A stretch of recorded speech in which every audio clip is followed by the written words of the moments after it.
चातुर्मासाच्या काळामध्ये खाली दिलेले जमतील तेवढे नियम पाळा आणि मग बघा तुम्हाला किती फरक जाणवतोय ते। असं केल्याने तुमच्या मनात असलेली कुठलीही इच्छा नक्कीच पूर्ण होणार। हे नियम नक्कीच तुम्ही पाळून बघा, हे तुम्हाला चांगलं फळ देतील। चातुर्मासामध्ये प्रत्येक हे खालील नियमापैकी तुम्ही काही नियम पाळून बघा, तुम्हाला काय फरक जाणवतोय ते मला नक्की कळवा। चातुर्मासामध्ये पाळायचे नियम खालीलप्रमाणे आहेत।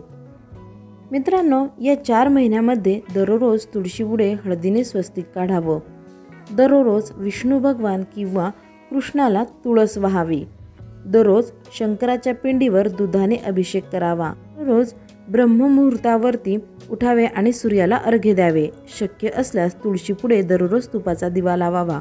चातुर्मासात प्रत्येक महिन्याच्या एका मंगळवारी किंवा शुक्रवारी सवासणीची ओटी भरावी। दररोज दारापुढे रांगोळीने लक्ष्मीची पावलं काढून त्यात हळदी कुंकू वाहावं।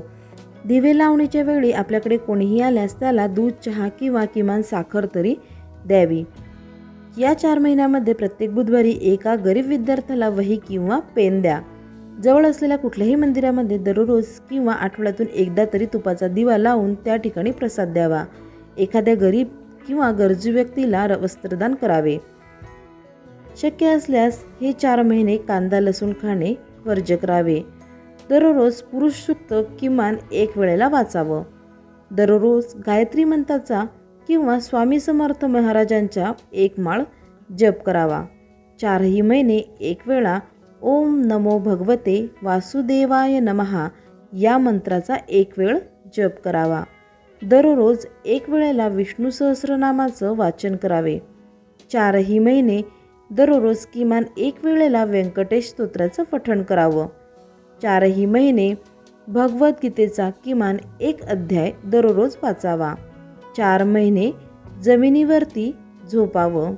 जवळ असलेल्या कुठल्याही मंदिरामध्ये किमान 11 प्रदक्षिणा घालाव्यात। 4ही महिने मांसाहार करू नये। रोज गणपतीला मोदकाचा नैवेद्य दाखवावा। दररोज तुपाचा दिवा देवघरामध्ये लावावा। शंकराच्या पिंडीवर दररोज पांढरे फूल आणि बेलपत्र वाहावे। चातुर्मासामध्ये आपल्या कुठल्याही एखाद्या आवडीच्या खाद्यपदार्थाचा त्याग करावा। दररोज गाईला घास घालावा। दररोज विद्यार्थ्यांनी गणपती अथर्वशीर्ष पठण करावे। प्रत्येक गुरुवारी स्वामीचरित्र सारामृत पठण करावे। दररोज कुलदेवतेची सेवा करावी। 4ही महिने किमान शुक्रवारी एका वेळेला श्रीसूक्त पठण करावे। या सगळ्यांपैकी चातुर्मासामध्ये शक्य होतील तेवढ्या साधना करा। तुम्हाला मनशांती आणि सुख समृद्धीचा चांगला अनुभव येईल। तुमच्या भोवती पॉझिटिव्ह लहरी होतील आणि चांगली सत्कर्म केल्याची फळं तुम्हाला नक्की मिळतील। याचा अर्थ असाही नाही की 4 महिने चांगली कृत्य करावी आणि बाकी मनाला पटेल तसं।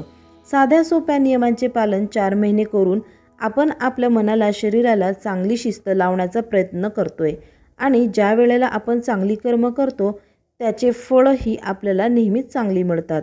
ईश्वराची प्रार्थना करण्यात खूप मोठी शक्ती आहे, म्हणून या गोष्टी तुम्ही नक्की करून पहा। माहिती आवडली असेल तर व्हिडिओला लाईक, शेअर आणि आपल्या सुख शांती या चॅनलला सबस्क्राईब करायला विसरू नका। सोबतच कमेंटमध्ये श्री स्वामी समर्थ लिहायला विसरू नका।